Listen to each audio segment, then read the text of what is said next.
जानते हैं हर व्यक्ति दुखी क्यों है? बहुत बड़ा कारण है।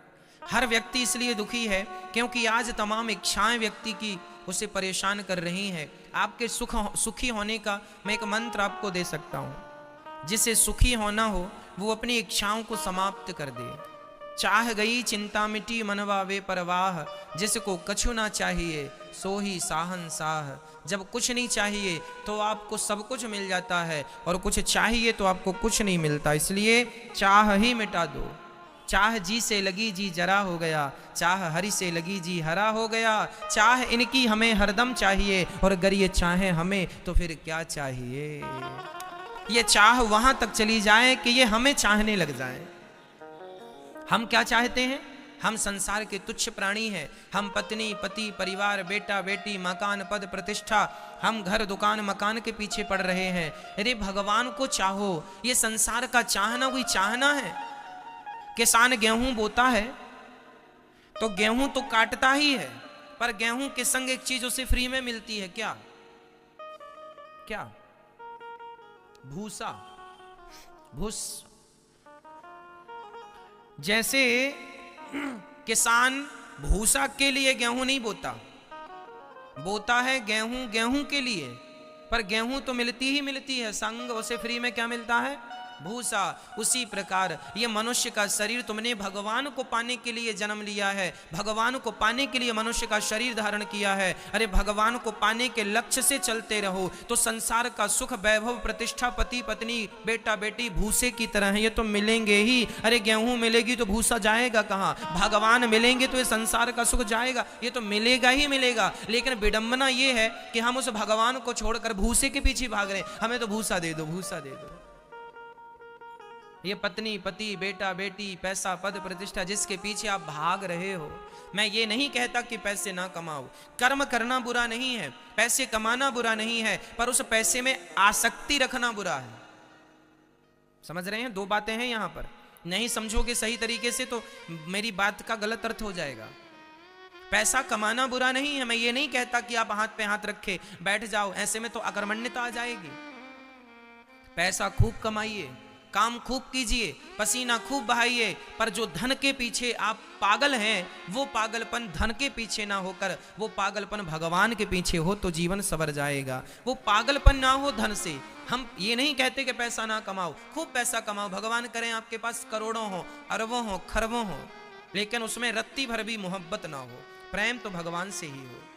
पैसे से प्रेम कर लोगे तो किसी का कोई फायदा नहीं है। बताओ, कर लो ना पैसे से प्रेम, है तो आप लोगों को पैसों से प्रेम, क्या फायदा हुआ? और मीराबाई ने पैसों से मोह हटाकर भगवान में मन लगाया। सदियां बीत गई, मीरा भले लोग कहते हैं मर गई, पर आज भी भक्तों के हृदय में जिंदा है। इसलिए मीरा की जयंती तो मनाई जाती है, विवेकानंद जी की जयंती तो मनाई जाती है, पर बड़े बड़े लोगों की टाटा बिरला अडानी अंबानी की जयंती नहीं मनाई जाती मेरे भाई। पैसे वालों की जयंती नहीं होती। जो भगवान को प्राप्त कर लेते हैं उन्हीं को लोग याद करते हैं। धनवानों को कौन याद करता है? आज हैं कल नहीं रहेंगे, कौन याद करेगा? पर भक्तों को तो सदियां बीत गई, आज भी याद किया जाता है उसी सम्मान के साथ। हाँ या ना? इसलिए जीवन में सार तत्व हम आपको समझा रहे हैं कि परिवार बुरा नहीं है, उस परिवार से जो अटैचमेंट है आपका वो बुरा, हम उसके लिए मना कर रहे हैं। जीवन में सुख का मूल क्या है? सुख का मूल है इच्छाओं का परित्याग करना। जी जो है हमारा मन, इनसे लग जाए। ये जो इच्छाएं हैं हमारी संसार को पाने की, ये संसार को पाने की इच्छाएं समाप्त होकर बस भगवान को पाने की इच्छाएं हो जाएं कि कन्हैया तुम्हें एक नजर देखना है, जिधर तुम छिपे हो उधर देखना है। चाह जी से लगी जी जरा हो गया, चाह हरि से लगी जी हरा हो गया। चाह इनकी हमें हरदम चाहिए, और अगर ये चाहें हमें। इतना प्यार करो भगवान से, इतना प्यार करो भगवान से कि आज आप भगवान को चाह रहे हैं, वो दिन आए कि भगवान आपको चाहने लग जाएं। चाहवन आए तो सही, पर उनकी ट्रेन जो है मथुरा स्टेशन रुकी तो सही, पर वो क्या हुआ कि उनकी नींद लग गई और ट्रेन उसके बाद सीधा वो दिल्ली पहुंच गई। अब वो दिल्ली उतर गए। और दिल्ली में वहां लोगों से पूछ रहे, भैया ये बिहारी जी कहाँ हैं, ये वृंदावन कहाँ है? उन्होंने कहा, भाई दिल्ली में वृंदावन नहीं है, वृंदावन तो वृंदावन में है। आप गलत जगह पर पता ढूंढ रहे हैं। बिहारी जी के लिए तो आपको पहले वृंदावन जाना पड़ेगा। आप बहुत आगे आ गए, थोड़ा पीछे जाइए। बस यही जीवन का सिद्धांत है।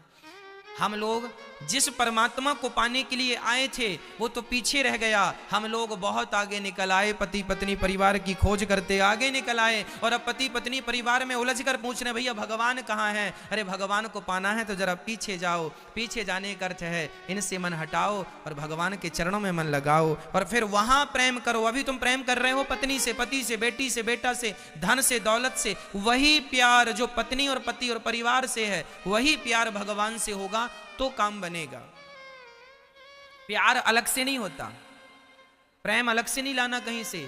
जितना हमारा संसार से है उतना भगवान से हो जाए। मीराबाई भगवान से प्यार करती थी, नरसिंह मेहता भगवान से प्यार करते थे, तो भगवान से प्यार हो जाए तो ना काम होगा। अब हमारा प्यार तो जमाने भर से है, इनसे भी प्यार, इनसे भी प्यार, इनसे भी प्यार।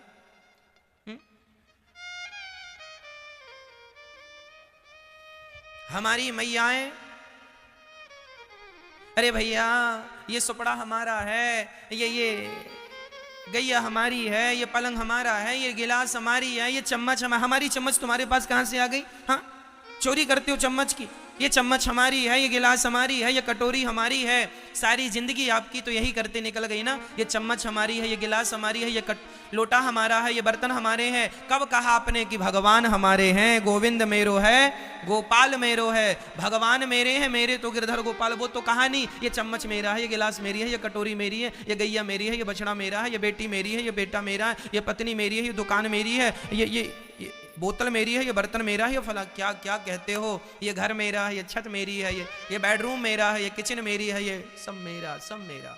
तुम्हारा जो है उसे आज तक नहीं कहा कि ये मेरा है। गोविंद मेरो है, गोपाल मेरो है, मेरे तो गिरधर गोपाल, दूसरो ना कोई। ये यथार्थ में ये तुम्हारा है, पर इसे कोई नहीं कहता कि मेरा है। बस जो तुम्हारा है ही नहीं उसके पीछे भाग रहे हो, यही तुम्हारे दुख का कारण। मेरी है, साड़ी मेरी है, ये जमीन मेरी है, ये मेरी जमीन में तुमने बाड़ी लगा ली, तार लगा लिया, ये भाई मेरी जमीन है, 2 इंच तुमने बढ़ा ली, 1 फीट तुमने मेरा कब्जा कर लिया। ये जमीन मेरी है, ये खेत मेरा है, ये घर मेरा है, ये प्रॉपर्टी मेरी है। कब कहा अपने इस प्रेम से कि गोविंद मेरा है, भगवान मेरे हैं? और नहीं कहोगे जब तक, तब तक यूं ही पिसते रहोगे। पुनरपि जननम पुनरपि मरणम पुनरपि जननी जठरे शयनम। जन्म मृत्यु जन्म मृत्यु जन्म मृत्यु का चक्र चलता रहेगा।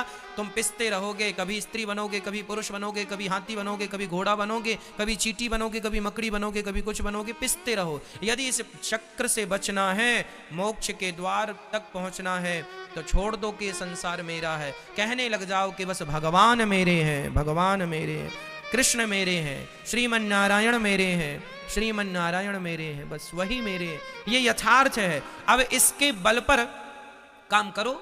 मैं बिल्कुल फिर से दोहरा दूं कि मैं ये बिल्कुल नहीं कहना चाहता कि आप अकर्मण्य हो जाएं। काम करें, पत्नी के संग रहें, पर भाव यही रहे कि ये पत्नी मेरी संपत्ति नहीं, ये तो ईश्वर की संपत्ति है। ये बेटा मेरा नहीं, ये भगवान का दिया प्रसाद है। ये दुकान मेरी नहीं, ये दुकान परमात्मा का दिया प्रसाद है। हम तो एक मैनेजमेंट कर रहे हैं समाज। मैनेजर जो होता है बैंक का, क्या वो बैंक उस मैनेजर की होती है? अरे बैंक का सारा हिसाब किताब मैनेजर करता है। करोड़ों का लेन और करोड़ों का देन, लेन देन कौन करता है? मैनेजर करता है। उसी के हाथ में चाबी होती है। करोड़ों का हिसाब करता है, लेना और देना करता है, पर वो मैनेजर कभी ये नहीं कहता कि मैं इस बैंक का मालिक हूं। उसी तरह तुम अपने घर में केवल मैनेजमेंट के लिए हो, मैनेजर हो। तुम्हारे परिवार का, दुकान का, तुम्हारे जीवन का, तुम्हारे शरीर का, तुम्हारी श्वासों का, तुम्हारी धड़कन का मालिक तो गोविंद है, कृष्ण मालिक हैं। मालिक वो हैं, तुम केवल मैनेजर हो। लेकिन तुम गलती क्या करते हो? मालिक बने बैठ गए, मैं मालिक हूं। अरे तुम्हारी सांसें भी उस परमात्मा के अधीन हैं, हाँ या ना? तुम्हारे अधीन होती तो तुम तो कभी मरते ही नहीं। यदि तुम्हारी सांसें तुम्हारे अधीन हैं तो तुम मर क्यों गए? क्यों मर गए वो लोग जो कहते थे मेरे पास बड़ा पैसा है? कहां गए? पर पैसा बचाए तुम्हें? आय बचाने पैसा? आय बचाने तुम्हारी प्रतिष्ठा? ना प्रतिष्ठा बचाएगी ना पैसा बचाएगा।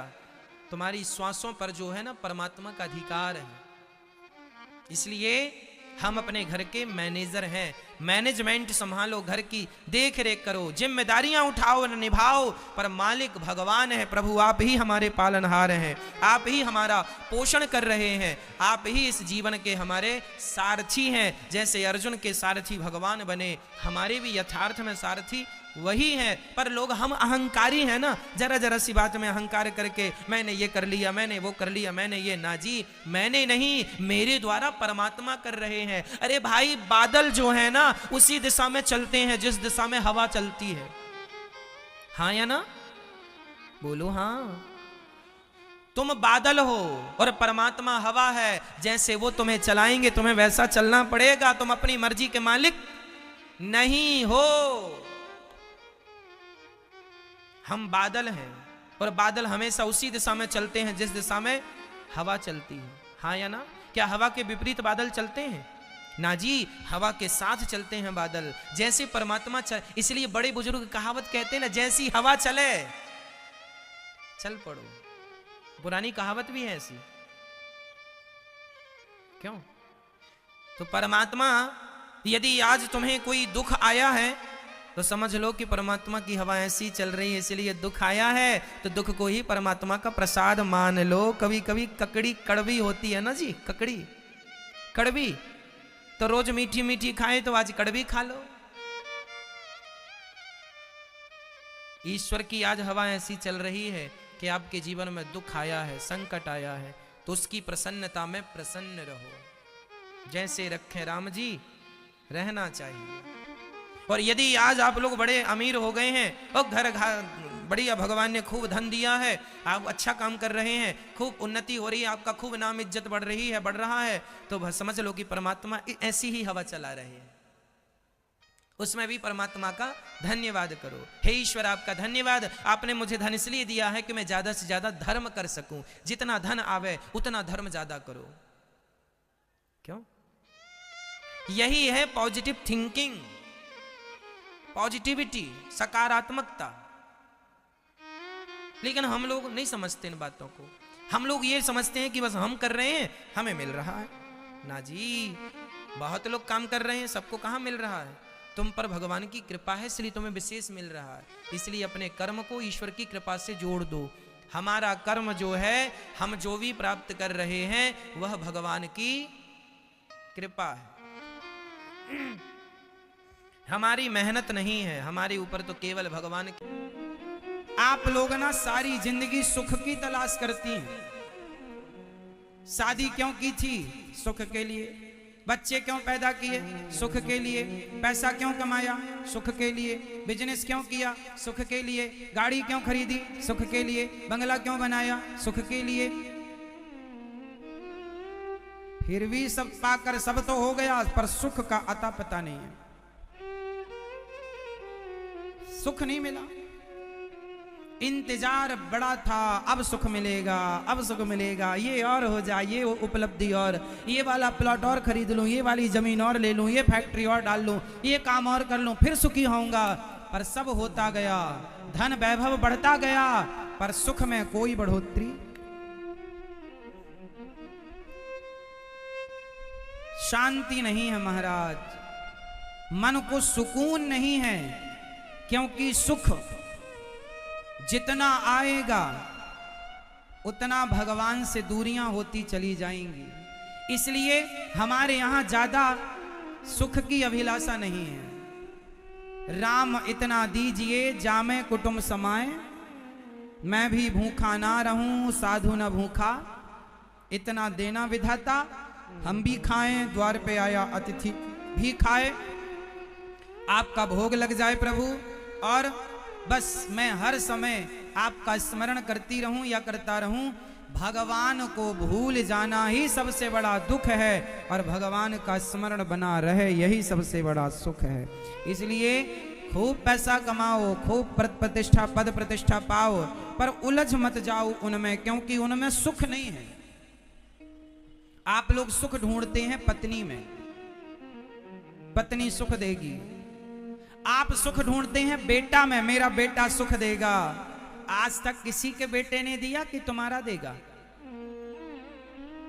आप लोग सुख ढूंढते बेटों, बेटा सुख देगा। बेटा क्या सुख देगा? क्या सुख चाहती हो अपने बेटे से?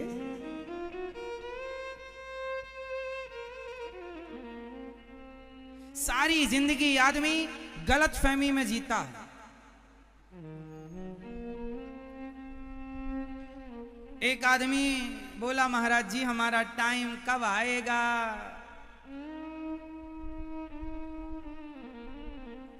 हमारा समय कब आएगा? पंडित जी ने बताया था शादी के बाद तुम्हारा समय आएगा। शादी हो गई तो फिर किसी ने बताया बच्चे के बाद समय आएगा। तो बच्चा कर लिया, 2 हो गए, बोले अब भी समय नहीं आया। बोले नहीं, बच्चों का विवाह करोगे फिर समय आएगा तुम्हारा। बच्चों का विवाह कर दिया, बोले अभी भी नहीं आया। बोले तुम्हारा समय पोते के बाद शुरू होगा। और पोता हो गया, अभी भी समय नहीं आया। एक दिन दर्द हुआ सीने में, डॉक्टर के पास गए। डॉक्टर बोले घर ले जाओ, इनका समय आ गया।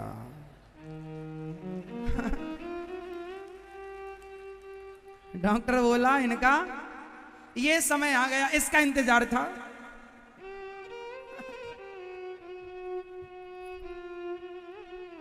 ये देखो, सारी जिंदगी आदमी गलतफहमी में जीता है।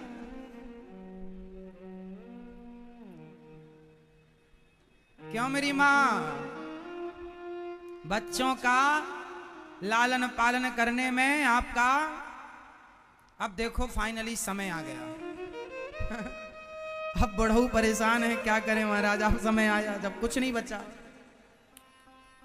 इसलिए समय आया आएगा ऐसा नहीं, समय ऑलरेडी है आपके पास। अर्ची भी लगभग इतनी साइज की बनती है, 2.5x6 के लगभग, 3x6 के लगभग। क्यों जी नहीं नापा? नाप के देखना, उतनी जगह चाहिए अपने को वहां पसारने के लिए। बाकी जो है वो सब तुम्हारे बाप की नहीं है, सब भगवान की। और कैसे कितने लोग आए तुम्हारे जैसे, मेरी है मेरी कह कह के सब मर गए, सब राख बने उड़ रहे हैं। लेकिन जब तक जिंदा थे मेरा मेरा मेरा मेरा। ले भैया, ऐसी तेरे बाप करके चले गए, ऐसी तू कर रहा है। कल किसने देखा आज हम खोए क्यों? और जिन घड़ियों में हंस सकते हैं उन घड़ियों में रोए क्यों? गाए जा मस्ती के तराने, गाए जा मैया खुश रहो। कल खुश रहोगी कि नहीं पता नहीं, आज रह सकती हो तो आज हंस लो जी भर के। गाए जा मस्ती के तराने, ठंडी आहें भरना क्या? अरे मौत आएगी तो मर भी लेंगे, मौत से पहले मरना क्या? मुकद्दर का लिखा मिटता नहीं आंसू बहाने से। कितने भी बहाओ, तुम्हारे मुकद्दर में दुख है सुख है मिलेगा, तुम्हारे रोने धोने से फर्क नहीं पड़ता। मुकद्दर का लिखा मिटता नहीं आंसू बहाने से, मुकद्दर का लिखा मिटता नहीं आंसू बहाने से। जो होनी है वो होके रहेगी किसी बहाने से, होनी तो होके रहेगी किसी भी बहाने से। जो हो रहा है वही निश्चित था। जबरदस्ती तुम जो परेशान हो रहे हो हाथ पांव चलाकर, निश्चिंत होकर बस गोविंद की शरण में रहो, अच्छे कर्म करो, भगवान का ध्यान करो, इससे ज्यादा कुछ नहीं। कुंती बुआ ने कहा कि हम सुख मांगेंगे तो भूल जाएंगे आपको, इसलिए हमें दुख दो। तो भगवान से यही कहो कि प्रभु ज्यादा धन भी ना देना। सारी जिंदगी आदमी करता है धन धन धन, और आखिरी में बच्चे लिखवा देते हैं हो गया निधन।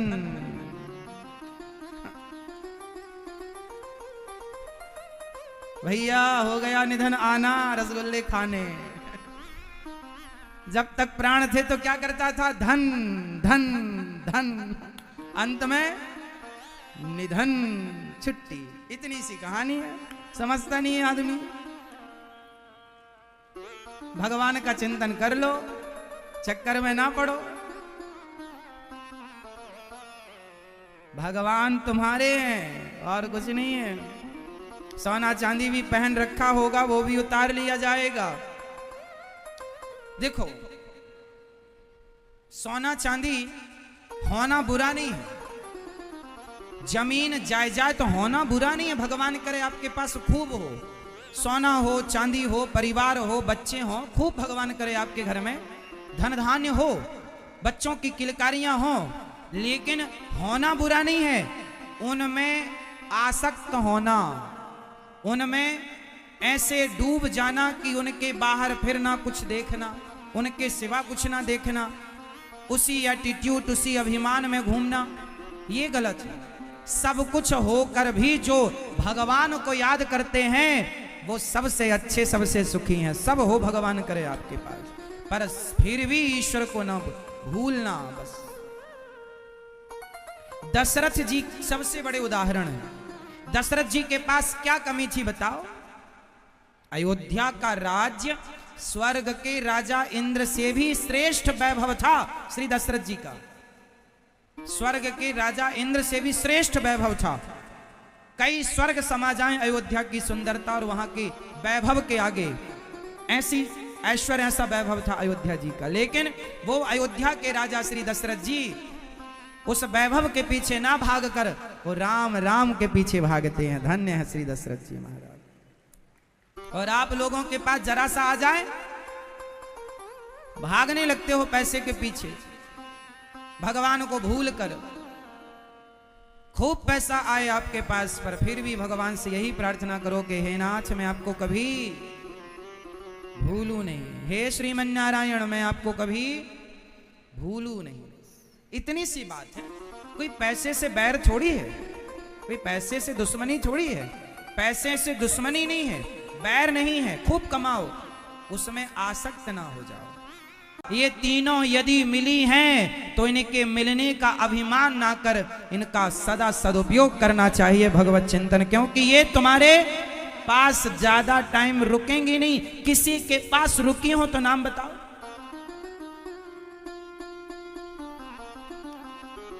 हाँ, राज राजे रहे ना वो रानी रही, ना बुढ़ापा रहा ना जवानी रही। अंत में लखपति को ना धेला जुड़ा, हंस जब भी उड़ा तो अकेला उड़ा। कोठी बंगले बने के बने रह गए, ताजी भोजन बने के बने रह गए। कोठी बंगले खड़े के खड़े रह गए, हीरे मोती जुड़े के जुड़े रह गए। अंत में लखपति को ना धेला जुड़ा, हंस जब भी उड़ा तो।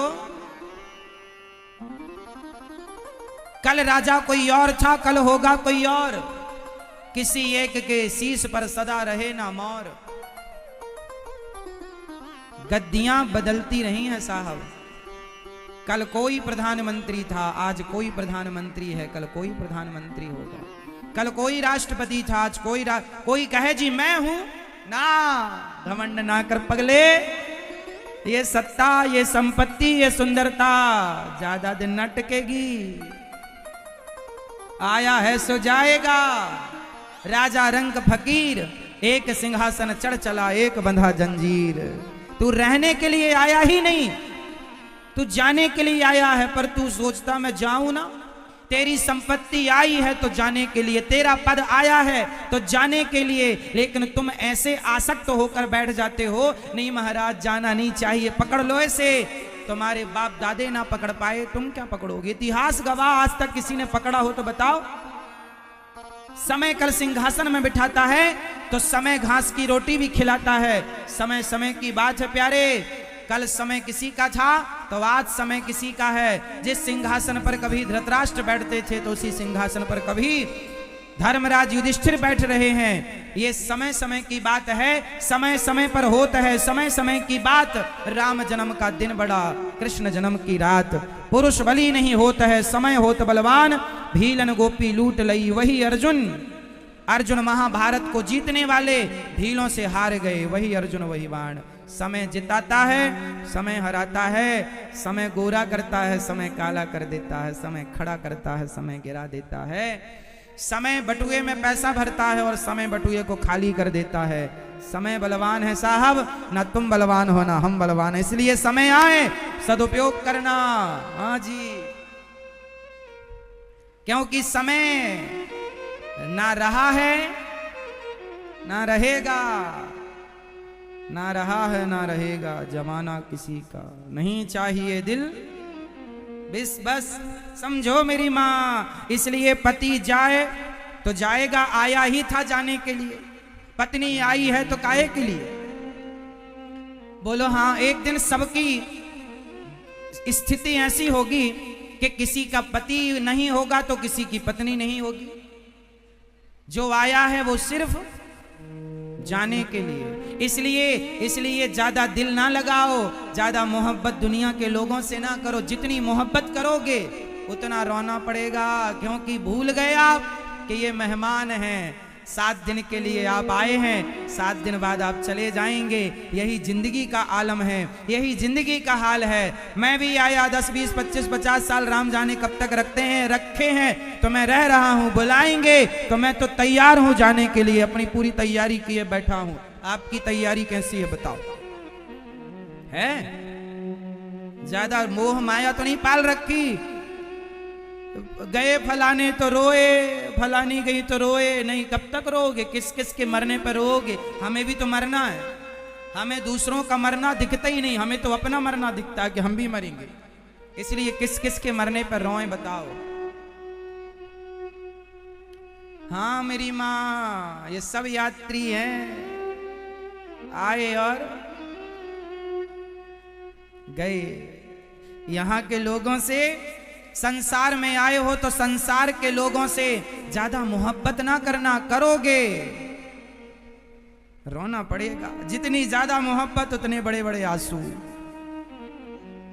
आप लोग रोते, एक मैया रो रही हैं, फलाने चले गए। रो, तुम्हारे रोने से वापस आ जाएंगे? पागलों की तरह रो रही हो मैया। एक आदमी रो रहा, मेरी पत्नी चली गई। हाँ रो, आएगी तेरी पत्नी? नहीं आएगी। मत रो भाई। अब रोना धोना संसार के लिए नहीं, अब ये आंसू बचा के रखो, बिहारी जी के प्रेम में बहाओ, भगवान की याद में बहाओ। आपका दोस्त आपको चाय पिलाए, आपका मित्र आपको समोसा कचौरी खवाए, आपका मित्र आपको भोजन कराए 5 स्टार होटल में ले जाकर, आपका दोस्त आपको एक कार, एक गाड़ी, एक बंगला गिफ्ट करे, आपका दोस्त आपको कार और बंगला गिफ्ट करके खवा पिवा के कहे चलो आज फलानी स्त्री के कपड़े उतार कर और उससे कहेंगे कि तुम मेरी जंघा में आकर बैठो। आपका दोस्त, आपका मित्र किसी महिला के कपड़े उतार रहा है और आप भी कह रहे हैं तेरे तो 5 पति हैं, छठा मुझे बना ले, जैसे 5 वैसे ही 6। आपका मित्र आपको बंगला दे और गाड़ी दे तो क्या इसका मतलब यह है कि वो गलत करेगा तो आप उसका इसलिए साथ देंगे क्योंकि उसने आपको गाड़ी बंगला दे रखा है? बोलो, आप साथ देंगे इसलिए कि उसने गाड़ी दिया है? भाई उसने हमें समोसा कचौरी खवाई है, चाय पिवाया है उसने। बोलो, याद रखना भक्तों, किसी के एहसानों पर बिकना मत।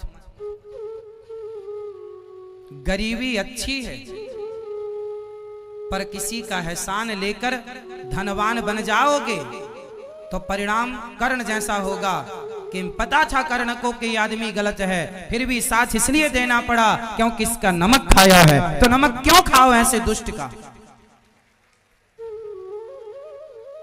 ऐसे लोगों की दोस्ती क्यों करना? भाई आपने हमसे दोस्ती की, आपने हमें 1 करोड़ रुपया दिया, गाड़ी दी, बंगला दी और बाद में कहे महाराज जी चलो आप शराब पी लो हमारे साथ, महाराज जी चलो हमारे साथ मुर्गा खाओ, तो मैं केवल इसलिए खाऊंगा कि आपने मुझे गाड़ी बंगला दिया है? ना साहब, गाड़ी बंगला आप अपना रखो, वापस लो। मैं आपका साथी हूं, मैं आपका दोस्त हूं, पर आपके सच्चे का दोस्त हूं, सही का साथ दूंगा। यदि कर्ण ने कह दिया होता कि दुर्योधन मैं तेरा दोस्त हूं, तू सही कर, मैं तेरा साथ दूंगा, छाती पर बाण खाऊंगा, सही पर खाऊंगा, पर तू गलत करेगा तो मैं साथ नहीं दूंगा। यदि कर्ण जैसे लोगों ने अपने हाथ खड़े कर लिए होते तो दुर्योधन की हिम्मत खत्म हो गई होती। कर्ण जैसों की हिम्मत के कारण उसकी ये ताकत हो गई, उसने जरूरत की कि द्रौपदी के कपड़े उतारने की उसने कोशिश की। तो ऐसा साथ, ऐसा दोस्त, क्या ये दोस्ती है? क्या ये फर्ज है?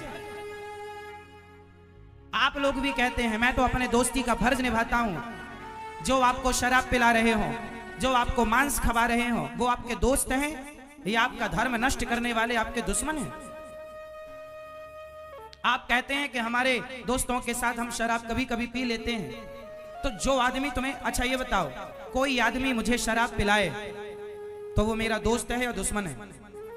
बोलो जोर से, जोर से। और आप लोग दोस्त की परिभाषा तक नहीं जानते, इतने पढ़े लिखे।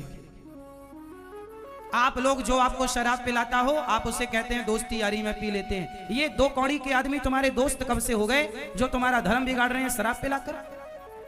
ऐसों को तो उल्टा लटका के मिर्ची का धुआं देना चाहिए, सुधर जाएंगे। ये दोस्त नहीं है साहब, इनसे बड़ा दुश्मन कोई नहीं। इसलिए कर्ण पर्सनली व्यक्ति अच्छे हैं, कर्ण व्यक्ति अच्छे हैं, परंतु कर्ण ने दुर्योधन का साथ दिया। जैसे आप कह रहे हैं उन्होंने दोस्ती निभाई, ये दोस्ती नहीं है साहब, ये चाटुकारिता है। ये बड़ा बनने का जुनून है, वो ऐसा जुनून कि आपको गलत भी करा रहा है। कर्ण जलते थे अर्जुन से, कर्ण धनुर्धर थे और अर्जुन भी धनुर्धर थे। दोनों में कंपटीशन था कि श्रेष्ठ धनुर्धर कौन। घोषणा हो गई कि अर्जुन सर्वश्रेष्ठ धनुर्धर हैं। कर्ण जल गए, कर्ण को लगाने तो अब उनका नाम श्रेष्ठ धनुर्धर में होगा। तो जो नाम की भूख है ना, उस नाम की भूख ने कर्ण को लड़ाया है। भगवान ने मना किया तो भगवान की बात क्यों नहीं मानी? चलो ये बताओ, आप अपने छोटे भाई को मार डालोगे इसलिए कि ये भी बहुत अच्छा धनुष चलाता है और मैं भी इसको मार डालूं तो मेरा नाम हो जाए? कर्ण को पता था कि अर्जुन मेरा छोटा भाई है, हाँ या ना, हाँ या ना? चलो जब तक पता नहीं था तब तक तो लड़ना ठीक था, भाई हमें पता ही नहीं था। पर कुंती ने, भगवान कृष्ण दोनों ने जाकर बताया था कर्ण को कि ये पांडव अब तुम्हारे छोटे भाई हैं, तुम सबसे बड़े हो। ये जानकर भी कि ये मेरा छोटा भाई है फिर भी उसे मारने का आपने सपना देखा? कैसी दोस्ती है मेरे भाई, कैसी दोस्ती है, कैसा न्याय है। चलो छोड़ो महाभारत में, चलो अर्जुन छोड़ो और पांडव छोड़ो, ये बताओ महाभारत में एक और व्यक्ति हैं जिनका नाम है अभिमन्यु, जो अर्जुन के बेटे हैं। उम्र है लगभग 18-19 साल अभिमन्यु की, सुभद्रा मां के बेटे। अभिमन्यु को चक्रव्यूह में घेर कर मारा था, उसमें कर्ण भी वहां पर थे और कर्ण ने भी मारा था। अब बताओ, आपसे सवाल करता हूं, आप में से कौन ऐसा है जो अपने भतीजे को मार डाले? आप अपने भतीजे को मार सकते हैं? उस समय कर्ण कितने बड़े थे और वो 18-19 साल का बच्चा था। 18 साल के बच्चे को मारने में जरा भी नहीं। अभिमन्यु के सिर पर लात मारी थी जयद्रथ ने, दुर्योधन के जीजा ने। क्या कर्ण को रोकना नहीं चाहिए था? ए जयद्रथ क्या कर रहा, मरे हुए पर लात मार रहा, मर गया मतलब दुश्मनी खत्म। और इस बच्चे से क्या दुश्मनी है? और लड़े भी तो योद्धाओं की तरह लड़ते। रथ पर वो था तो तुम थे, उसके हाथ में धनुष था तुम्हारे। अब निहत्थे पर तुमने घेर कर साथ साथ मार लिया मिलकर एक को। कौन सी बहादुरी है? कायरता है, बहादुरी नहीं। इसलिए कर्ण व्यक्ति अच्छे हैं, कर्ण योद्धा अच्छे हैं, पर कर्ण ने जो दुर्योधन का साथ दिया वो सही नहीं। सही होता तो भगवान कभी ना कहते कि तुम युद्ध ना करो। भगवान कर्ण से बहुत प्यार करते थे, इसलिए कर्ण को हल्के में ना लेना साहब। इस धरती के सर्वश्रेष्ठ दानियों में नाम कर्ण का है। गलती श्रेष्ठ पुरुषों से भी होती है, मैंने वो गलती बताई है। अब कर्ण के गुण बताता हूं, सुनो। कर्ण ने जब युद्ध के समय अर्जुन के रथ पर बाण मारा ना, तो अर्जुन का रथ कुछ हाथ पीछे चला गया, 2-4 हाथ पीछे अर्जुन का रथ चला गया। और जब अर्जुन ने रथ पर बाण मारा कर्ण के, तो कर्ण का रथ 21 हाथ पीछे चला गया। भगवान श्री कृष्ण कहते हैं वाह कर्ण वाह। अर्जुन बोला प्रभु आप मेरी पार्टी में हो कि उसकी? क्यों? मैंने बाण मारा तो उसका रथ 21 हाथ पीछे गया, आपने नहीं बोला वाह अर्जुन वाह। और उसने बाण मारा तो मेरा रथ केवल 2-4 हाथ पीछे गया, आपने कहा वाह कर्ण। भगवान बोले अर्जुन तुम्हारे रथ पर कौन है? ऊपर ध्वजा पर देखो श्री हनुमान जी विराजे हैं। हनुमान जी की पूंछ भीम भैया उठा ना पाए थे एक बार। हनुमान जी अरे अंगद जी का पांव ना उठा पाया था रावण का बेटा मेघनाथ। अंगद जी का पांव ना उठा पाया तो हनुमान जी का पांव उठा पाता कोई? वो हनुमान जी तुम्हारे रथ पर बैठे हैं और मैं कौन हूं? भगवान कृष्ण बैठे हैं, ब्रह्मांड नायक हूं मैं। उंगली रखी भगवान ने अपनी, अर्जुन जरा मेरी उंगली हिलाओ। पूरी ताकत लगा दी अर्जुन ने, भगवान की उंगली टस की मस ना हुई, हिली नहीं।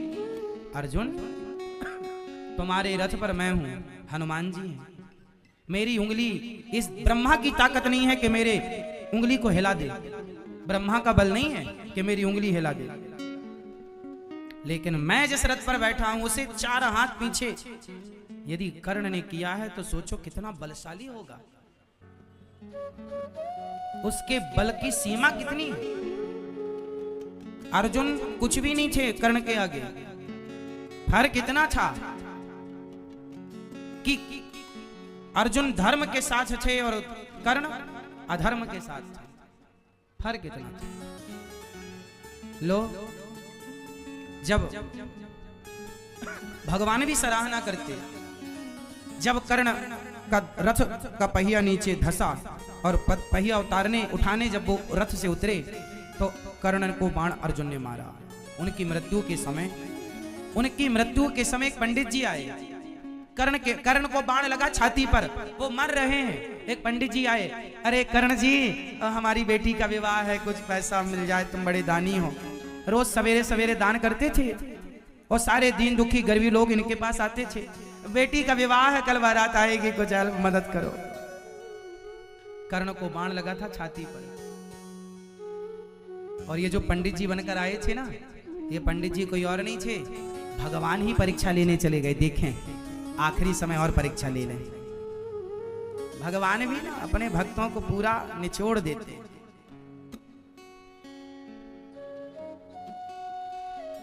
पंडित जी बन के आए भगवान, वो बेटी का विवाह है कुछ। कर्ण ने कहा अब तो कुछ नहीं, हमने तो हमारा रथ सोने का था तो पहले ही कह दिया था एक ब्राह्मण को कि भाई जब हम मर जाएं तो ये रथ तुम ले लेना। मतलब मरने के पहले ही अपना सारा कह के गए थे कर्ण के, ये तुम ले लेना, ये तुम ले लेना। पंडित जी ने कहा कुछ तो होगा। तब कर्ण को याद आया कि हाँ एक चीज है, बताओ क्या था। कर्ण के पास क्या था?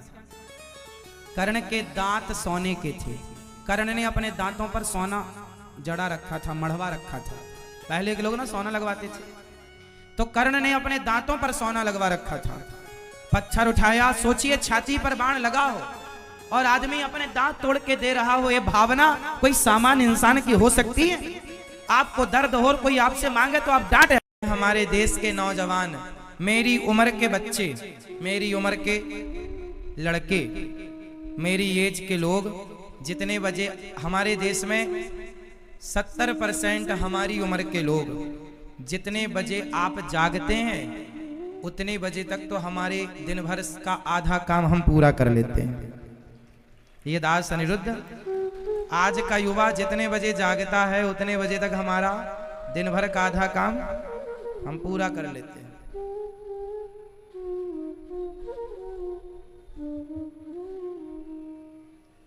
तो समय को गवाना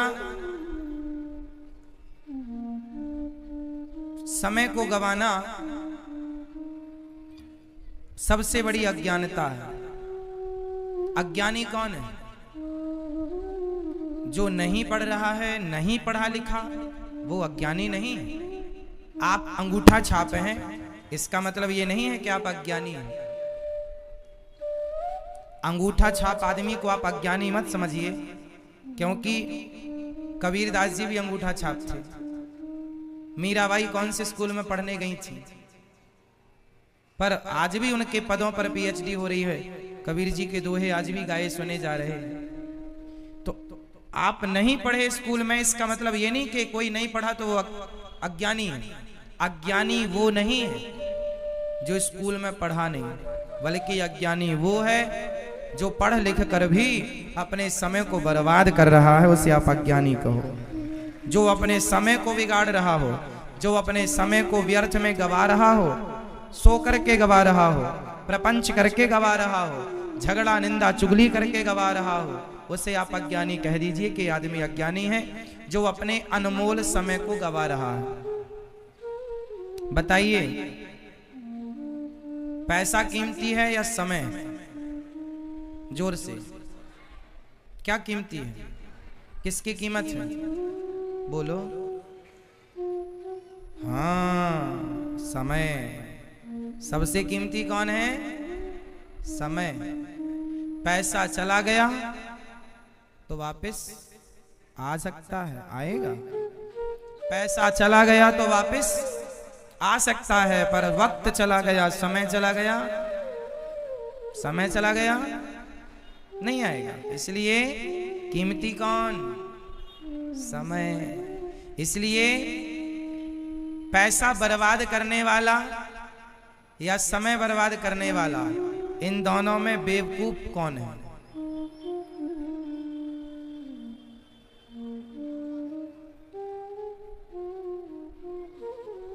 बेवकूफ तो दोनों ही है, पर समय वाला ज्यादा है। बर्बाद करो ही क्यों कुछ भी। इसलिए जो लोग पैसे के पीछे भागते हैं उनको कहो कि पैसे के पीछे मत भागो, बस अपने समय का सदुपयोग करने लग जाओ, तो पैसा तुम्हारे पीछे भागना शुरू कर देगा। सिर्फ जरा सी सुधार, जरा सा पुरुष बली नहीं होत है, समय होत बलवान, भीलन गोपी लूट लई, वही अर्जुन वही वाण। महाभारत जीतने वाले अर्जुन, बताओ अर्जुन किससे हार गए थे? आप बताओ, अर्जुन किससे हारे थे? आप बताओ भैया, अर्जुन किससे हारे थे? आप बताएंगे? हाँ हाँ, आप बताओ भैया, अर्जुन किससे हारे थे? किससे? अर्जुन किससे हारे थे? अरे हमने कई बार बताया है आप लोगों को, पर इस तरह प्रश्न पूछकर आज बता रहे हैं। आप नहीं चल रहे हैं, आपके भीतर बैठे प्राणों के रूप में गोविंद ही चल रहे हैं, वही सब कुछ का। इसलिए तो गोस्वामी जी ने कहा सब में भगवान है। आप सबके भीतर जो प्राण हैं, वह प्राण रूप में ईश्वर ही तो विद्यमान है। प्राण निकल गए मतलब ईश्वर निकल गए तो आप माटी हैं, लोग जला देंगे आपको। आपकी कोई वैल्यू नहीं है, आपके प्राणों की वैल्यू है। प्राण निकलने के बाद आपकी पत्नी आपके पास रात भर अकेली नहीं बैठ सकती। प्राण निकलने के बाद आपका पति आपके साथ अकेले रात भर नहीं बैठ सकता, डरेगा, उठ के बैठना चाहिए।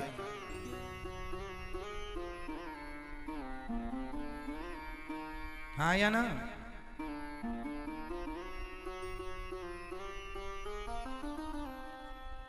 सही है।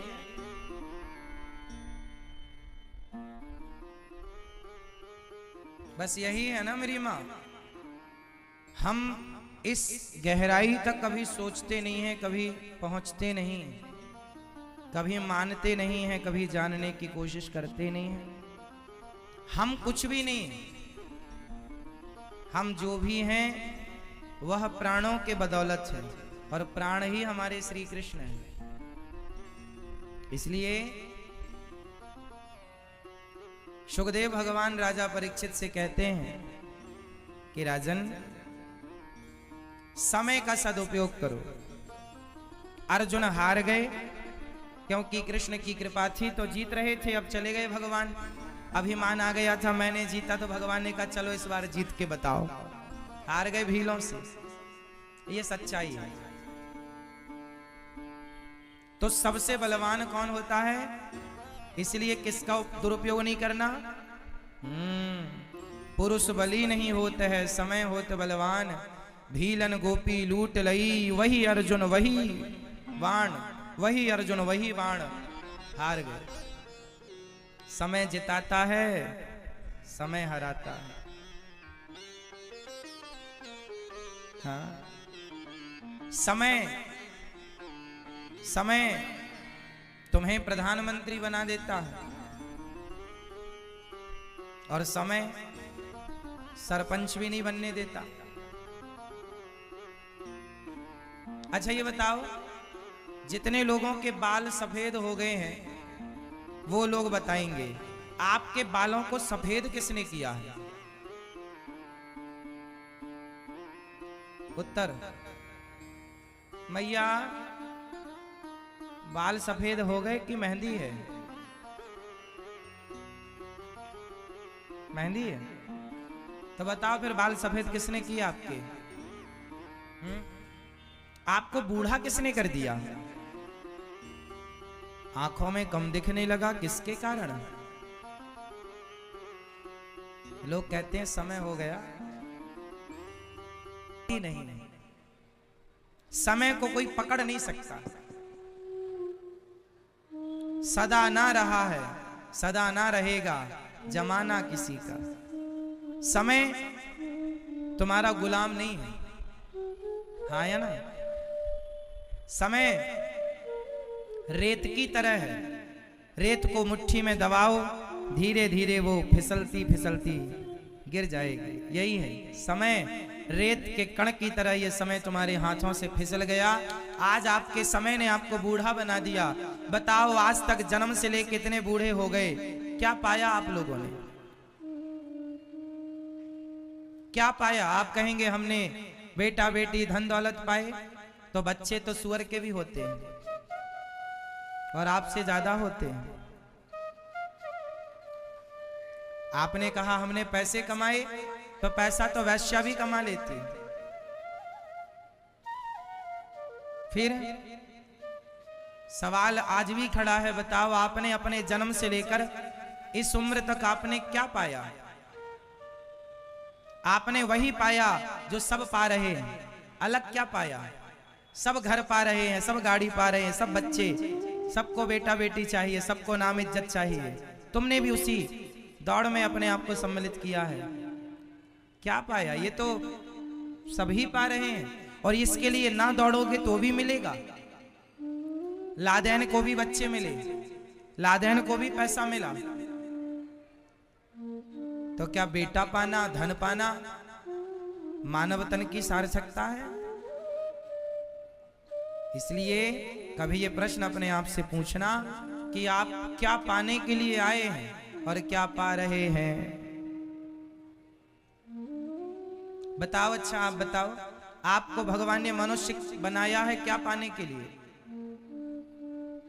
बोल दो, क्या पाया आप लोगों ने, क्या पाना है अभी बची उम्र से।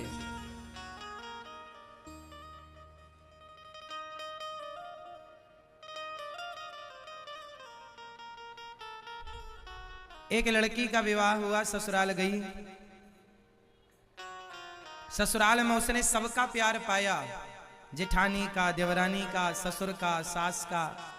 अपने अच्छे संस्कारों से उसने सबका दिल जीत लिया, सबको खुश रखती वो, पर अपने पति का दिल जीतने में असफल हो गई।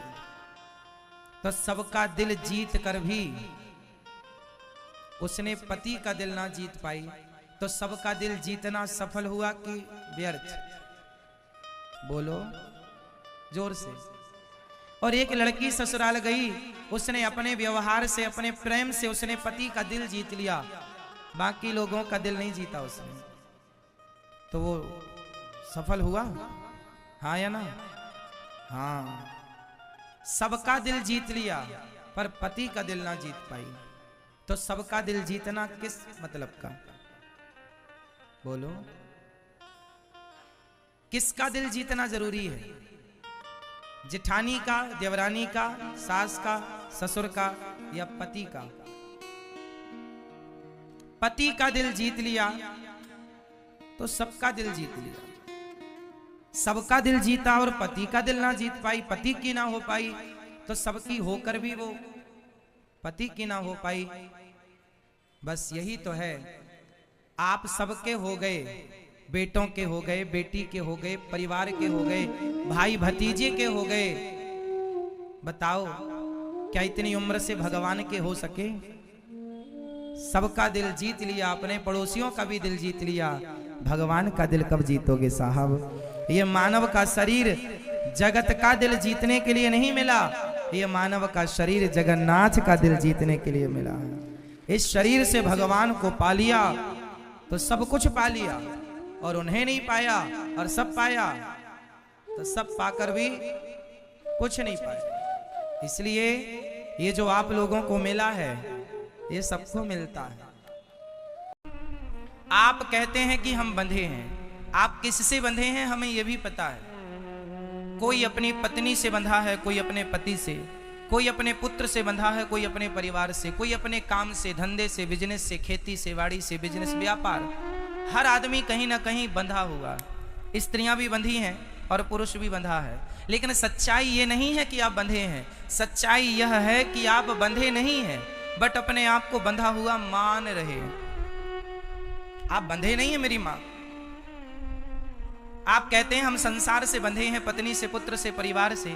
अच्छा, अभी के अभी यमराज आ जाएं और ले जाने लग जाएं तो क्या आप कहेंगे कि हम जरा बंधे हैं, खोल तो लें? नहीं जी, जैसे हो वैसे ही ले जाएंगे। इसका अर्थ यही है, हम में से कोई भी बंधा हुआ नहीं है, बंधे नहीं है, परंतु अपने आप को बंधा हुआ मानते हैं। कैसे? इसके लिए एक छोटी सी कथा हम आपको सुनाएंगे जो आपसे जुड़ी हुई है। एक बार क्या हुआ, एक धोबी था। वो धोबी अपने गधे को लेकर के उसके ऊपर कपड़ा रख करके राजा के कपड़े धुलने के लिए धोबी घाट चला गया। रोज तो वो गधे को बांधने की रस्सी लेकर जाता था। आज अकस्मात संयोगवश धोबी रस्सी ले जाना भूल गया, और जब वो गधे को लेकर घाट में पहुंचा, कपड़े उतारा, तो विडंबना ये कि गधे को बांधे कैसे, क्योंकि रस्सी तो लाया नहीं, रस्सी तो लाए नहीं। अब समस्या ये है बांधे कैसे। तब वहां से एक संत जी गुजर रहे थे। संत जी ने कहा, अरे भाई क्या हुआ? बोले महाराज कोई रस्सी होए तो दे दो, हम ये गधे को बांधने को आज रस्सी भूल गए हैं, जाएंगे तो समय बहुत लग जाएगा। संत जी ने कहा, रस्सी भूल गया है ये बात तुझे पता है, गधे को थोड़ी पता है कि रस्सी तो भूल गया है। गधे को तो तू जहां रोज बांधता था आज भी वहीं बांध दे। बोले कैसे बांध दूं, रस्सी तो है नहीं। संत जी बोले रस्सी से नहीं, जहां रोज खड़ा करता था वहीं खड़ा करके इसके गले में झूठ मूठ का हाथ डाल, जैसे तू रोज बांधता था आज वैसे ही बांधने का नाटक कर। धोबी गधे को जहां रोज बांधते थे वहीं खड़ा किया, उसके गले में हाथ डाला। अच्छा, गधे को क्या लगा कि मैं बंध गया। गधा एक कदम नहीं बढ़ा। धोबी ने सारे कपड़े धुल लिए और कपड़े धुलकर गधे के पीठ में रखा और एक लाठी मारी। अब गधा चले ही ना। संत जी को लगा ये गधे को हो क्या गया, चलता क्यों नहीं। दूसरी लाठी मारी फिर भी नहीं चला। धोबी को लगा कोई जादू तो नहीं हो गया।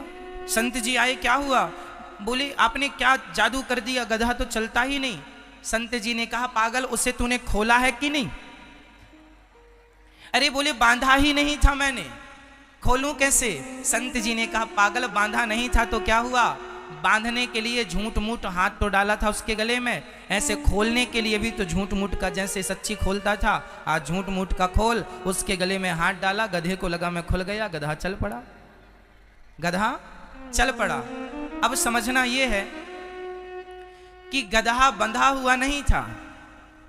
समझिएगा, गधा बंधा हुआ नहीं था, परंतु उसने अपने आप को बंधा हुआ मान लिया। उसी तरह वो गधा और कोई नहीं है। बताओ कौन? कौन? वो गधा कौन? नहीं, हम आपको कैसे कहें? जैसे गधा बंधा हुआ नहीं था लेकिन उसने आपको बंधा हुआ मान लिया, उसी प्रकार आप में से कोई भी पत्नी पुत्र परिवार किसी से कोई नहीं बंधा लेकिन सारी जिंदगी बंधा हुआ मानते हैं। यही तो अज्ञान है। सारी जिंदगी आदमी अज्ञान में जीता है। अरे बड़ी बड़ी डिग्रियां प्राप्त कर लेने से आप ज्ञानी नहीं होंगे। आप अनेक सब्जेक्टों में पीएचडी कर लेंगे, इससे आप ज्ञानी नहीं होंगे। ज्ञानी कौन? जो संसार से मन को हटाकर भगवान में मन लगाए। सच्चा ज्ञानी वही है। वो जान रहा है कि संसार मिथ्या है, तो मिथ्या जगत में क्यों हम अपना मन लगाएं। ब्रह्म सत्यम जगन मिथ्या, उमा कहाँ हूं मैं अनुभव अपना, सत हरि भजन जगत सब सपना। ये मिथ्या है, यहाँ मन लगाने से मिलना क्या है। इसलिए ज्ञानी वो है जो भगवान में मन लगाए और मूर्ख वो है जो पत्नी पुत्र परिवार में ही मन लगाए रहे। तो आप लोगों ने हाथ किस में उठाया था कि हम बंधे हैं। इसलिए मेरी मां, इतना अज्ञान नहीं। आज आप परेशान क्यों हैं? आज आपकी परेशानी का सबसे बड़ा कारण यही है कि आप लोग ज्ञान की तरफ बढ़ते ही नहीं। आपने सारी जिंदगी अज्ञान में अपना जीवन गुजार दिया। आप में से बहुत लोग ऐसे हैं, गंभीरता से सोचो, ये शरीर भी हमारा है क्या? बोलो जी, दादाजी, शरीर आपका है? हाँ या ना? सच्ची कह रहे हैं हम? ये शरीर आपका था तो आपके सिर के बाल कम हो गए, रोका क्यों नहीं? शरीर आपका था तो आप जवानी से बुढ़े हो गए, आपने रोका क्यों नहीं?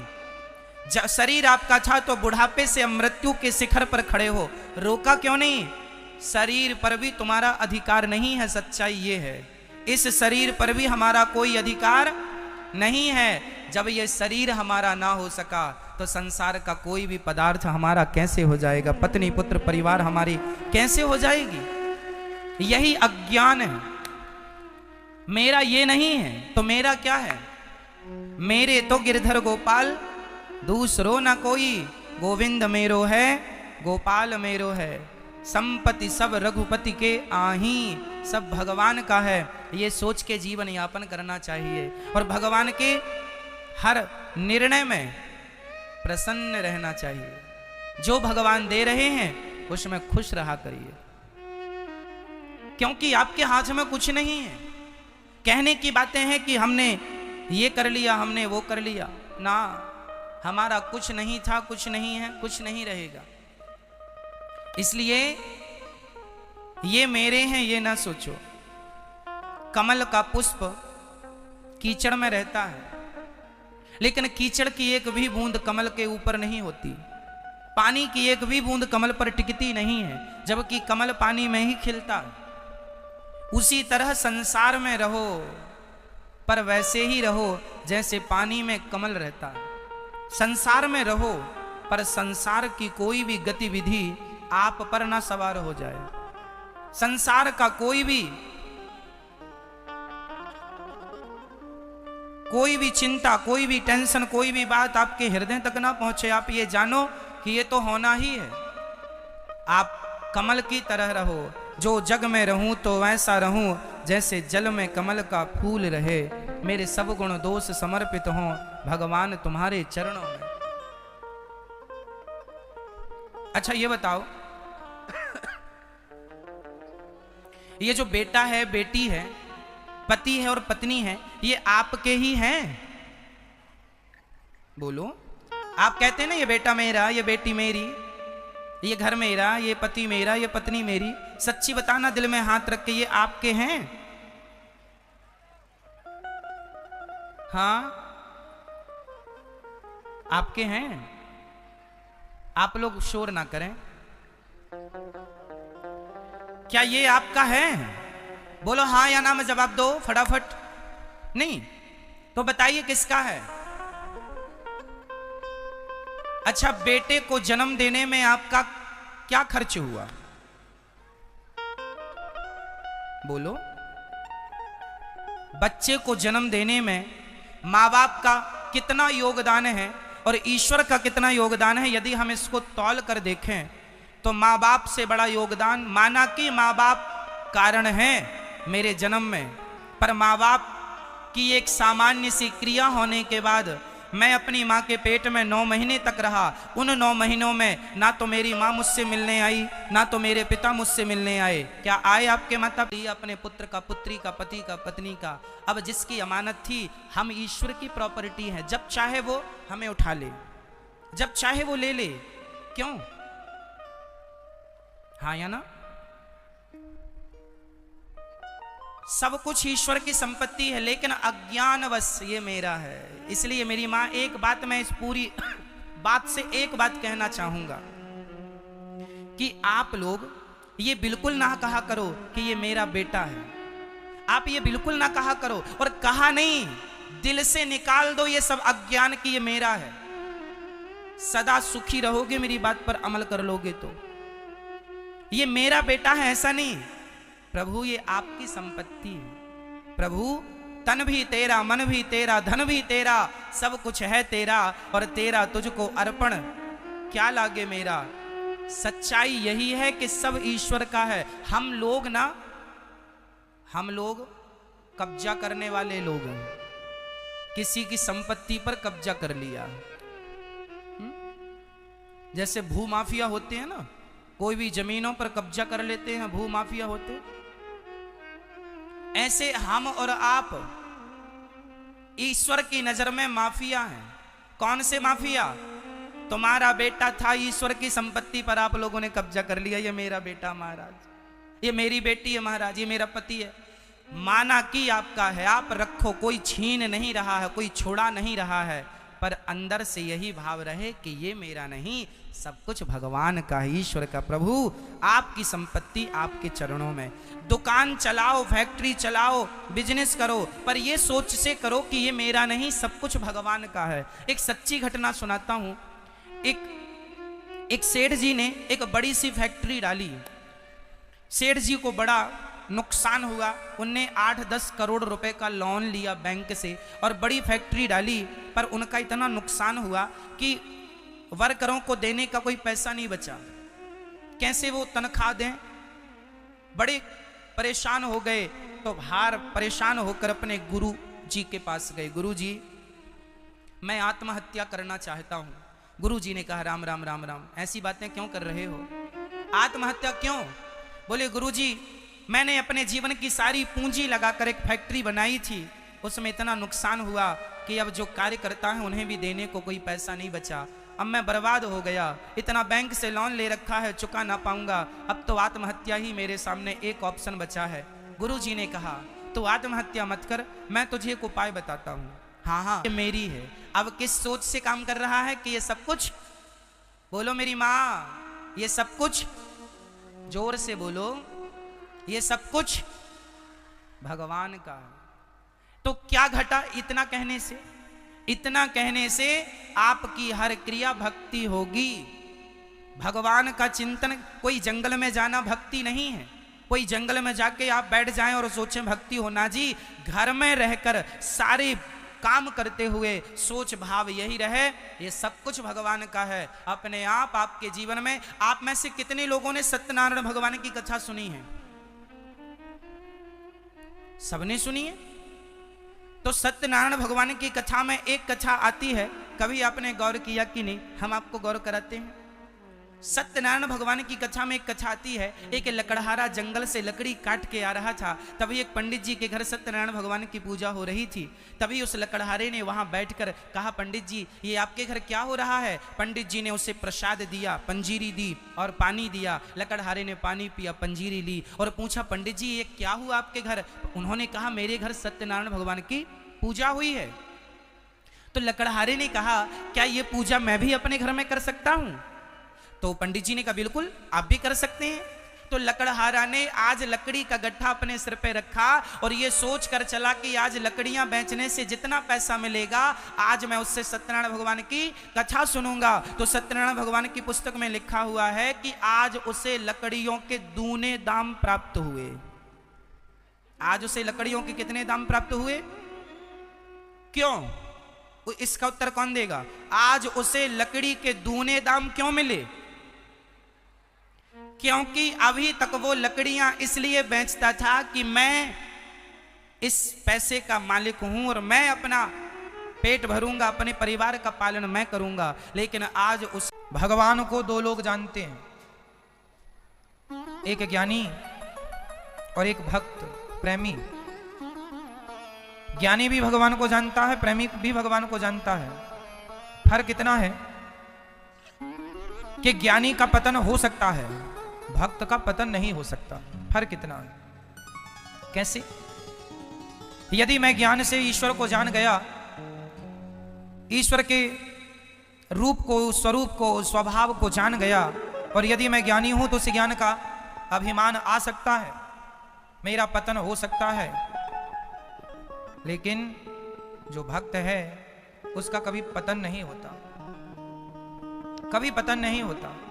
उदाहरण से आप समझो, ज्ञानी जो होता है वो भगवान को पकड़ के रखता है।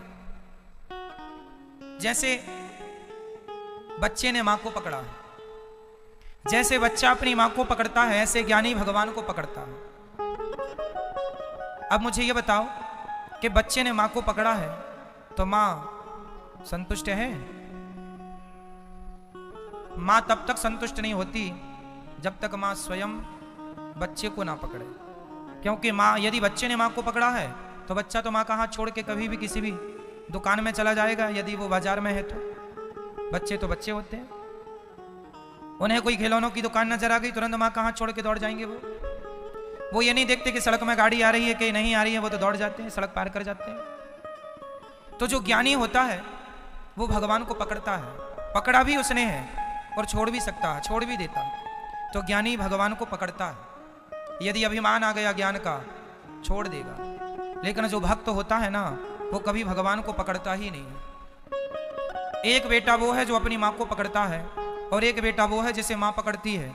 ज्यादा सुरक्षित कौन बेटा है, जिसने मां को पकड़ा है या जिसे मां ने पकड़ा है? जिसे, बस वही सुरक्षित है जिसे भगवान ने पकड़ रखा है। ज्ञान से आप पकड़ेंगे तो अभिमान बस छोड़ देंगे, पर भक्ति से, प्रेम से उसे पकड़ लेंगे, छूटेगा नहीं। इसलिए हम उसे ना पकड़ें, कोशिश करो भगवान से कहो कि प्रभु हम आपको नहीं, आप हमें पकड़िए। और यही प्रेम है। जहां प्रेम अधिक हो जाता है वहां मर्यादाएं नहीं होती, फॉर्मेलिटीज नहीं होती। जहां फॉर्मेलिटी है वहां प्रेम नहीं। इसलिए भगवान से प्रेम कीजिए। गोपियां बिना नहाए भी माखन खवाती तो कन्हैया खाते थे, क्योंकि प्रेम है। और आप नहवा के भी खिला रहे हैं तो नहीं खा रहे हैं, क्यों? भगवान से प्रेम करना चाहिए। किसकी तरह? हम सबसे ज्यादा प्रेम अपने बच्चों से करते हैं। बच्चों से प्रेम करने के बाद पत्नी और पति से, या कोई का पत्नी और पति से पहले हो सकता, फर्स्ट नंबर पे पति पत्नी या सेकंड नंबर में बच्चे। किसी के घर में फर्स्ट नंबर पे बच्चे, सेकंड नंबर पे पति पत्नी, वो आपके हिसाब से देख लो, पर है इसी के बीच का खेल। फिर धन दौलत, मकान दुकान से प्रेम, खेत खलिहान से प्रेम, प्रॉपर्टी। फिर माता पिता से प्रेम, दोस्तों से, पड़ोसन से, पड़ोसियों से, रिश्ते नाते, परिवार, बहुत सारा हम लोगों ने अपना नेटवर्क फैला रखा है।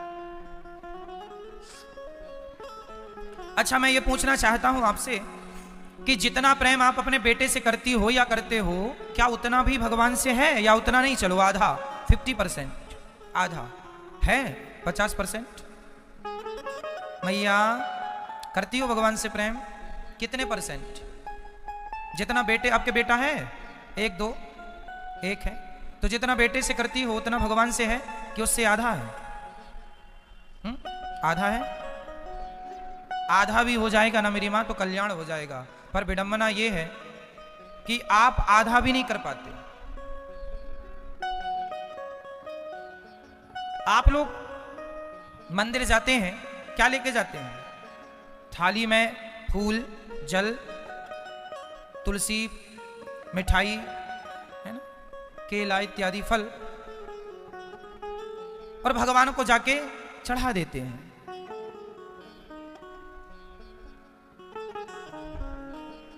आपके घर में गोपाल जी हैं?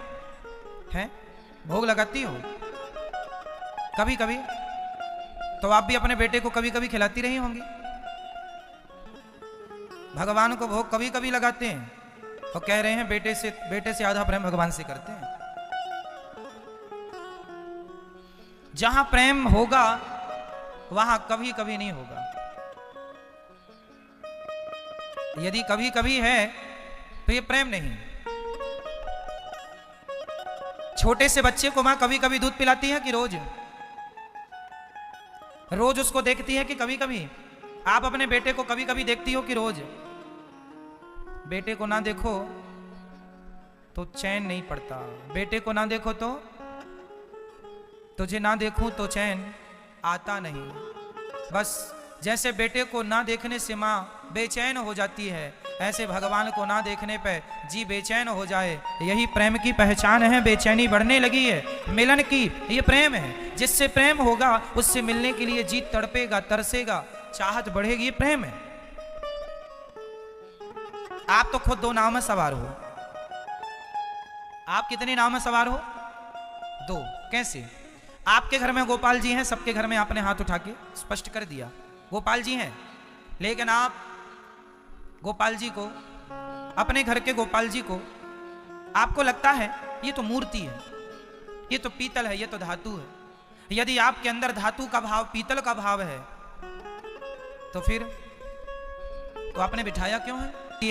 जैसे हर पुष्प की शहद केवल मक्खी, मधुमक्खी निकालती है, उसी प्रकार आपकी रोटी, आपकी थाली में जब भगवान को भोग लगाने आप जाते हैं तो आपका जो भाव होता है वो भाव की शहद भगवान उसे ग्रहण कर लेते हैं। पुष्प छूट गया, शहद निकल गई। उसी प्रकार भगवान ने भाव ग्रहण कर लिया। रोटी, दाल, चावल, साग, सब्जी छोड़ दी, तुम खाओ। निकाल लिया रस। किसका रस? तुम्हारे प्रेम का रस, तुम्हारे भाव का रस। कहते हो भगवान खाते नहीं, खाते हैं मेरी मां। भगवान तो मधुमक्खी है ना। तुम पुष्प बनो तो सही, तुम्हारे भीतर का प्रेम वो ग्रहण कर लेंगे। तुम मधुमक्खी, तुम पुष्प बनते ही नहीं। इसलिए पुष्प का एक नाम है मन, जिसे सुमन कहते हैं। पुष्प को क्या कहते हैं? सु मतलब सुंदर, सु मतलब सुंदर, मन मतलब मन। जब आपका मन सुंदर होगा, निर्मल होगा, पवित्र होगा, कपट रहित, छल रहित, जब मन शुद्ध निर्मल होगा तो आपका मन ही पुष्प बन जाएगा। और जब मन पुष्प बन गया तो उस पुष्प में से शहद परमात्मा रूपी मधुमक्खी ग्रहण कर लेगी। ईश्वर ने उस भाव की शहद को खींच लिया। भगवान के खाने का ढंग अलग है, ग्रहण करने का ढंग अलग है। भगवान हमारी तरह नहीं खाते। हम जैसे खाते भगवान हमारे जैसे थोड़ी हैं। हम लोग तो मां के गर्भ से पैदा होते हैं। आप लोग अपनी मां के पेट में थे कि नहीं? हाँ या ना? 9 महीने उल्टा लटके थे, मलमूत्र के गड्ढे में पड़े थे या नहीं? मां के पेट में कोई मखमल के गद्दे बिछे हैं? कहाँ रहता है? मलमूत्र ही तो रहता है। कई बार डॉक्टर कहता है बच्चे के मुंह में गंदा पानी चला गया। ये पानी क्या है? मलमूत्र चला जाता है। वही खा खा के 9 महीने तुम रहे हो। जैसे हमारा तुम्हारा जन्म हुआ ना मां के पेट से, ऐसे भगवान का जन्म नहीं होता। भगवान तो प्रकट होते हैं, भय प्रकट कृपाला, दीन दयाला। तो भगवान का संसार में आने का ढंग भी अलग है, रहने का ढंग भी अलग है, लीलाएं भी गोवर्धन उठाते हैं। तो जब उनकी हर चीज अलग है तो उनका खान पान भी तो अलग ही होगा। हमारी तरह थोड़ी खाते होंगे। और तुम अपनी तरह सोचते हो वो हमारी तरह खाएं तो माने कि भगवान है। भगवान मधुमक्खी की तरह खाते हैं।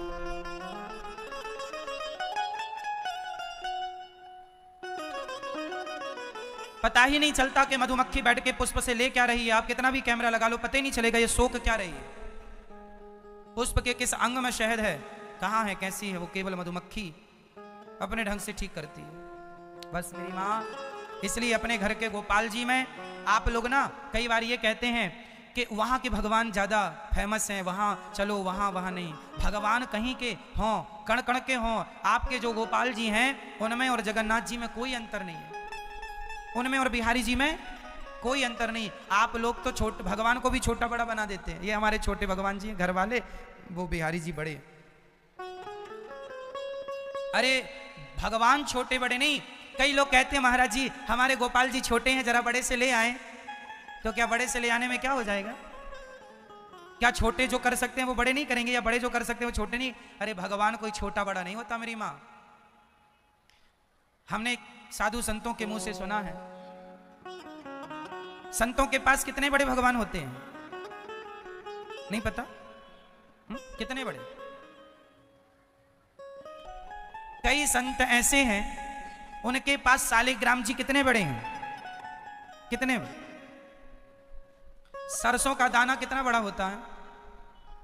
सरसों का जो दाना होता है उस दाने से भी छोटे साइज के शालिग्राम जी गंडकी नदी में मिलते हैं। तो संत लोग क्या करते हैं, कुछ संत वो छोटे से सरसों के बराबर ठाकुर जी लेते हैं, उनकी पूजा करते हैं और पूजा पाठ करके उन्हें रखते कहाँ हैं? अपनी आंखों में। आंखों को ऐसे करते हैं, ऐसे, और यहाँ पे सरसों के दाने के रूप में जो ठाकुर जी हैं उनको रख लेते हैं और चलते फिरते सोते जागते ठाकुर जी उनकी आंखों में बसे रहते हैं। ये संतों का भाव है। भगवान छोटा बड़ा नहीं है। आज का आदमी इतनी मूर्खतापूर्ण बात करता है, सुनने में हंसी आती है। क्या बताएं? ये सब इसलिए हो रहा है कि आपको प्रेम नहीं है भगवान से। प्रेम होता तो इतनी फॉर्मेलिटियां ना होती। प्रेम जरूरी है। हम सबके पास 2 शालिग्राम जी हैं। कहां? मेरी आंखों को ध्यान से देखो, मेरी आंखों के बीच में 2 काले काले जो गोल सर्कल हैं, ठाकुर जी शालिग्राम भगवान भी तो ऐसे ही होते हैं ना, गोल गोल, बिल्कुल गोल गोल जैसी आंखों की है। सबकी आंखों में भगवान बैठे हैं, बस देखने का नजरिया है। आप कहते हैं हमारे भगवान घर में है, भगवान घर भर में नहीं होते, और घर में भगवान को रखना भी नहीं चाहिए। भगवान को तो मन के मंदिर में रखना चाहिए। यहाँ वो घर तो तुम्हारा छोड़ी है। आएंगे आंखों से पी जाओ, केवल मुंह से नहीं पीते हम। भगवान को आंखों से इतना देखो कि पी जाओ अपनी आंखों से, और भगवान को देखते देखते इतना देखो कि भगवान मंदिर से निकलकर आपके मन मंदिर में आकर बैठ जाए। फिर तो आप गाड़ी में जा रहे हैं तो भी आपको बिहारी जी का स्मरण नाम लेते ही आपके हृदय में बिहारी जी प्रकट हो जाइए। दर्शन किया आपने तो आपके हृदय में बिहारी जी प्रकट हो जाएंगे, और जाके आंखें बंद कर ली, लिस्ट सुना दी, ये भगवान बहू के बेटा हो जाए, छोरा की नौकरी लग जाए, ये ऐसा ऐसा हो जाए। ये सब मांगने की जरूरत नहीं है। भगवान से प्रेम होगा तो मांगना नहीं पड़ेगा। फिर आप कहेंगे कि महाराज जी भगवान से नहीं मांगे तो किससे मांगे? अरे भगवान से प्रेम करो, प्रेम करने वाले को मांगना नहीं पड़ता। बिना मांगे वो दे देंगे भगवान जिसकी तुमने कभी कल्पना ना की होगी, कामना ना की होगी। बिन मांगे मोती मिले, मांगे मिले ना भीख। बिना मांगे भगवान देंगे, तुम्हें जरूरत क्या है मांगने की?